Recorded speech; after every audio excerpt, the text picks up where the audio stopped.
दोस्तों बहुत बहुत स्वागत करता हूं आप सभी का। देश की सबसे बड़ी अदालत सुप्रीम कोर्ट ने जाति व्यवस्था को लेकर, धर्मांतरण को लेकर एक बहुत बड़ा फैसला सुनाया है। उस फैसले को लेकर हालांकि इस समय सोशल मीडिया पर ख़ास तौर से बहुत सारा भ्रम फैलाया जा रहा है। लोग कह रहे हैं कि अब आरक्षण ख़त्म हो जाएगा, लोग कह रहे हैं एससी का दर्जा ख़त्म हो जाएगा, एससी एसटी एक्ट ख़त्म हो जाएगा। तो आखिर ऐसा भ्रम सोशल मीडिया पर क्यों फैलाया जा रहा है और क्या है सुप्रीम कोर्ट का फैसला? दोस्तों इस फैसले पर बात करना बहुत ज़रूरी है, लेकिन सबसे पहले बात करेंगे यूजीसी के मामले पर। यूजीसी मामले पर दिल्ली में एक बहुत बड़ी बैठक बुलाई गई, राष्ट्रीय बैठक। पहली बार दिल्ली में यूजीसी के मसले पर राष्ट्रीय बैठक बुलाई गई और इस बैठक में खास तौर से दो नेता पहुंचे, हनुमान बेनीवाल और चंद्रशेखर आज़ाद। हनुमान बेनीवाल जो कि आरएलपी के चीफ हैं, वहीं चंद्रशेखर आज़ाद एएसपी के चीफ हैं और दोनों ही सांसद हैं। इस समय दो सांसद मुखर तरीके से यूजीसी के समर्थन में आवाज़ बुलंद कर रहे हैं। दिल्ली में जिस तरीके से बैठक हुई है उससे अब लग रहा है कि यूजीसी कानून देश में लागू होकर ही रहेगा। चंद्रशेखर आज़ाद ने देश के लोगों को ये आश्वासन दिलाया है कि यूजीसी कानून लागू होकर रहेगा और जब सुप्रीम कोर्ट, जब सीजेआई सूर्यकांत इस पर फैसला सुनाएंगे तो वो बहुजनों के हक में ही फैसला सुनाएंगे। सुनिए चंद्रशेखर आज़ाद ने दिल्ली में क्या ऐलान किया। तो ये बात मैं आपसे इसलिए कह रहा था कि एक दिन पहले पीआईएल दाखिल होती है और अगले दिन सुनवाई हो जाती है। इतने लाखों मामले पेंडिंग पड़े हुए हैं, उनको नकार के 90 में मंडल कमीशन आ गया था। उसके बावजूद मध्य प्रदेश में 14% रिजर्वेशन मिलता है पिछड़ी जातियों को, 13% होल्ड किया हुआ है। उनका मामला लंबे समय से पेंडिंग पड़ा हुआ है। कभी हाईकोर्ट सुप्रीम कोर्ट भेज देती है, कभी सुप्रीम कोर्ट वापस हाईकोर्ट भेज देती है। तो चिंता होती है हमारे कमजोर वर्गों के, किसानों के मन में, मजदूरों के मन में कि ऐसा क्या है कि कल फाइल हुआ और आज स्टे हो गया और हमारे मामलों पर फैसले नहीं हो रहे। इसलिए मन में चिंताएं पैदा होती है कि देश का लोकतंत्र किस तरफ जा रहा है, देश के इंस्टीट्यूशन किस तरफ जा रहे हैं, सरकारें किसके पक्ष में खड़ी हैं, कोर्ट किसके पक्ष में खड़े हैं, एजेंसियां किसके पक्ष में खड़ी हैं। ये सारी बातें आज हमारे सामने। तो मैं बधाई भी दूंगा हमारे साथियों को, उन्होंने प्रयास किया। उम्मीद और अपेक्षा करते हैं कि हमारे नेता हमारे साथ खड़े। आज हमारे बच्चे यूनिवर्सिटी में मर रहे हैं तो हमारी जिम्मेदारी नहीं बनती कि हम उनके लिए लड़ें या उनको कहें कि आप आगे लड़ो पढ़ाई छोड़ के। तो ये गलत है, इसलिए हम इस लड़ाई को लड़ेंगे। समझदार समाज है, वो गलत का विरोध करता है चाहे उसकी कोई कीमत क्यों ना चुकानी पड़े। तो मैं इनको बधाई देता हूँ और हम लोग मिलकर इस लड़ाई को लड़ेंगे। कोर्ट में मामला चला गया, लेकिन लोग कह रहे हैं कि ठंडे बस्ते में डाल दिया है, आपके पक्ष में आई नहीं रही चीजें खो करके।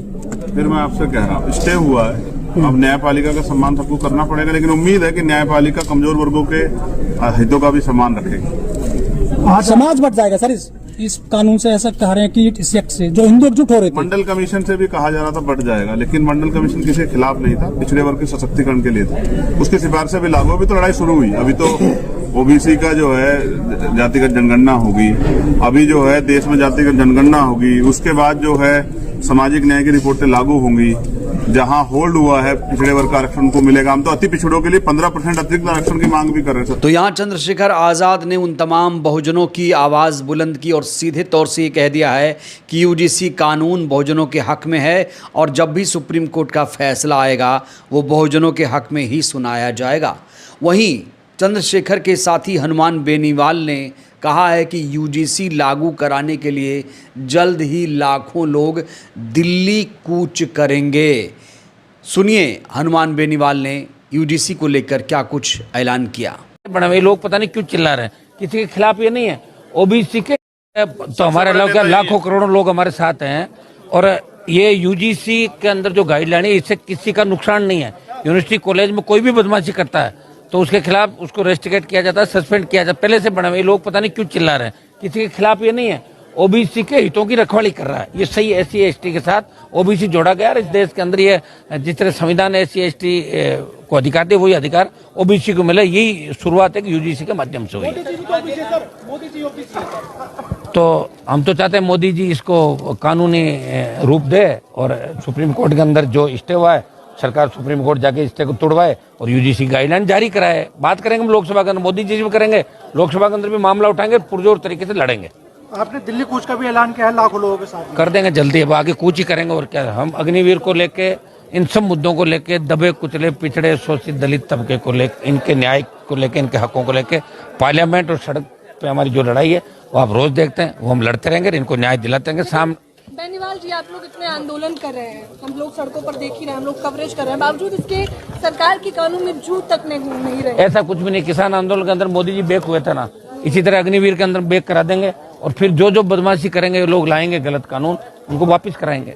तो हनुमान बेनीवाल और चंद्रशेखर आज़ाद की माने तो यूजीसी कानून अभी ठंडे बस्ते में नहीं गया है। जो लोग ये कह रहे हैं कि इस मामले को ठंडे बस्ते में डाल दिया गया, ऐसा नहीं है। हालांकि 18 मार्च को इस पूरे मामले पर देश की सबसे बड़ी अदालत को सुनवाई करनी थी, लेकिन इस मामले में अभी तक सुनवाई शुरू नहीं हुई है और कहा जा रहा है कि बहुत जल्द इस पूरे मामले पर सुनवाई शुरू होगी। तो मामला पूरा अभी कोर्ट में चल रहा है और इसीलिए अब दिल्ली में बैठक की जा रही, राष्ट्रीय बैठक बुलाई गई और कहा जा रहा है कि यूजीसी को लागू करवाने के लिए अब दिल्ली कूच भी किया जाएगा। लाखों लोग दिल्ली कुछ ही दिन में पहुंचने वाले हैं। जाहिर तौर पर दिल्ली में यूजीसी को लेकर एक बहुत बड़ा आंदोलन फिर से होने जा रहा है। इससे पहले आपको याद होगा चंद्रशेखर आज़ाद ने दिल्ली में इसको लेकर आंदोलन किया था। हालांकि और जो तमाम बहुजन नेता हैं इसको लेकर कोई बात नहीं कर रहे हैं, लेकिन जिस तरीके से दिल्ली में राष्ट्रीय बैठक हुई उससे लग रहा है कि ये मामला अब तूल पकड़ चुका है। वहीं देश के अलग अलग हिस्सों में अभी भी यूजीसी के समर्थन में लोग आंदोलन प्रदर्शन कर रहे हैं। वहीं जो जातिवादी किस्म के लोग हैं वो लगातार यूजीसी का विरोध कर रहे हैं। तो चंद्रशेखर आज़ाद के इस ऐलान के बाद लोगों को ऐसा लग रहा है कि यूजीसी कानून लागू होकर रहेगा, क्योंकि जाट समाज भी अब यूजीसी के समर्थन में आ चुका है। बहुजन समाज यूजीसी के समर्थन में आ चुका है और ये कानून देश में लागू होकर रहेगा। तो इंतज़ार करना होगा सुप्रीम कोर्ट के इस फैसले का, जब सीजीआई यूजीसी के मामले पर फैसला सुनाएंगे। दोस्तों अब बात करते हैं सुप्रीम कोर्ट के उस फैसले की जिसको लेकर इस समय पूरे देश में भ्रम फैलाया जा रहा है।